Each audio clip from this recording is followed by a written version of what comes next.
Hi guys, welcome to my channel notice with government job. Notice with government job চ্যানেলে আপনাদেরকে আবার স্বাগতম বন্ধুরা। আবার লেটেস্ট ভিডিও নিয়ে আপনাদের সামনে হাজির হয়েছি, দেখতে থাকুন। দেখুন যে আজকের ভিডিওতে পেয়ে যাবেন, দেখতে পাচ্ছেন যে মাধ্যমিক পরীক্ষা 2019 এবং 2019 উচ্চ মাধ্যমিক পরীক্ষার রেজাল্ট কবে বেরোবে কিন্তু বোর্ডের তরফ থেকে জানিয়ে দেওয়া হয়েছে। বন্ধুরা, এই নিয়ে থাকবে আপনাদের সামনে আলোচনা, তাই দেখতে থাকুন ভিডিওটি প্রথম থেকে নিয়ে শেষ পর্যন্ত। এবং যদি আপনি এই চ্যানেলে নতুন হয়ে থাকেন তাহলে এরকম লেটেস্ট ভিডিওগুলির নোটিফিকেশন সবার প্রথমে আপনার ফোনে পৌঁছে দিতে এবং বিভিন্ন ধরনের চাকরির লেটেস্ট আপডেটগুলি সবার প্রথমে পেতে চ্যানেলটিকে অবশ্যই সাবস্ক্রাইব করে পাশের বেল আইকন ট্যাপ করে দেবেন, তাহলে পেয়ে যাবেন বিভিন্ন ধরনের চাকরির নোটিফিকেশন সবার প্রথমে। তো চলুন বন্ধুরা, শুরু করা যাক আজকের এই ভিডিওটি। বন্ধুরা দেখুন, এখানে স্পষ্টভাবে লেখা আছে যে নির্বাচনের বিষয়টি মাথায় রেখে পরীক্ষার ব্যবস্থা হয়েছে, তাই রাজ্যে 7 দফায় লোকসভার ভোটের জন্য মাধ্যমিক ও উচ্চ মাধ্যমিকের ফল ঘোষণা পিছবে না।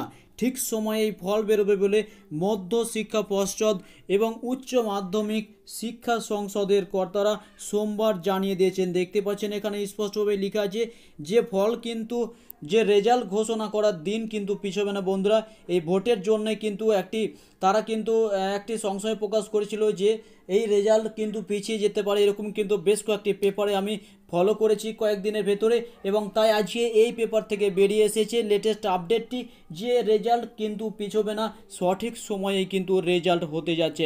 বন্ধুরা দেখুন তারপরে কি বলছে, এখানে দেখুন উচ্চ মাধ্যমিক ও মাধ্যমিক পরীক্ষা এবার কিছু আগেই নেওয়ার সিদ্ধান্ত হয়েছিল। মাধ্যমিক শেষ হয়েছে 22শে ফেব্রুয়ারি, কাল বুধবার শেষ হয়েছে উচ্চ মাধ্যমিক। বন্ধুরা দেখুন, কাল বলতে যে বুধবার, গত বুধবার যে গেছে বন্ধুরা, সেই গত বুধবার কিন্তু এই পরীক্ষা শেষ হয়েছে উচ্চ মাধ্যমিকের। তারপরে বলছে দেখুন, মধ্যশিক্ষা পর্ষদের সূত্রের খবর, নিয়ম অনুযায়ী পরীক্ষা শেষের 90 দিনের মধ্যেই ফল প্রকাশ করা হয়।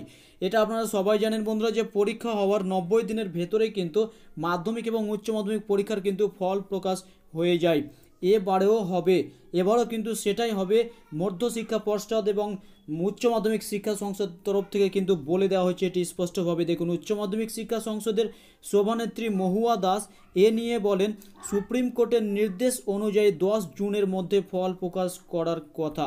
বন্ধুরা এখানে দেখতে পাচ্ছেন একটি ডেটও কিন্তু এখানে দিয়ে দেওয়া হয়েছে যে 10 জুনের ভেতরে কিন্তু এই রেজাল্টটি ঘোষণার কথা কিন্তু বলেছেন। কে বলেছেন? শিক্ষা সংসদের সভানেত্রী মহুয়া দাস। দেখতে পাচ্ছেন তারপরে কি বলছে দেখুন, এখানে এবারও দেরি হবে না। দেখুন তার আগে একটি লাইন আছে, এখানে কি বলছে যে গত বছর 2 জুন ফল প্রকাশ করা হয়েছিল, এবারেও দেরি হবে না। বন্ধুরা, জুন মাস নাগাদ কিন্তু গতবার ফল প্রকাশ করে দিয়েছিল 2 জুন, এবং এবারও কিন্তু দেরি হবে না এই কথাটি বলছে। এবং তার ব্যাখ্যা এবার দেখুন, এখানে বলছে যে এবারেও দেরি হবে না। তার ব্যাখ্যা, পরীক্ষা এবার আগে নেওয়া হয়েছে, ভোটের কথা মাথায় রেখেই পরীক্ষার পরবর্তী কাজের পরিকল্পনা করা হয়েছে, তাই ফল ঘোষণার দেরির কারণ নেই। ফল ঘোষণায় কোনো দেরির কারণ নেই, এটি কিন্তু স্পষ্টভাবেই বলে দিচ্ছে। তো আজকের ভিডিওতে এতটুকুই বন্ধুরা, এর পরের ভিডিও আবার আপনাদের সামনে উপস্থিত করবো। যদি এই ভিডিওটি আপনাদের ভালো লেগে থাকে অবশ্যই একটি লাইক করবেন এবং একে অপরের সাথে শেয়ার করে সকলকে জানাতে সুযোগ করে দিন এই পরীক্ষার রেজাল্ট কখন ঘোষণা হচ্ছে, মাধ্যমিক এবং উচ্চ মাধ্যমিক পরীক্ষার রেজাল্ট 2019। ধন্যবাদ, আজকে এই পর্যন্তই, সঙ্গে থাকুন।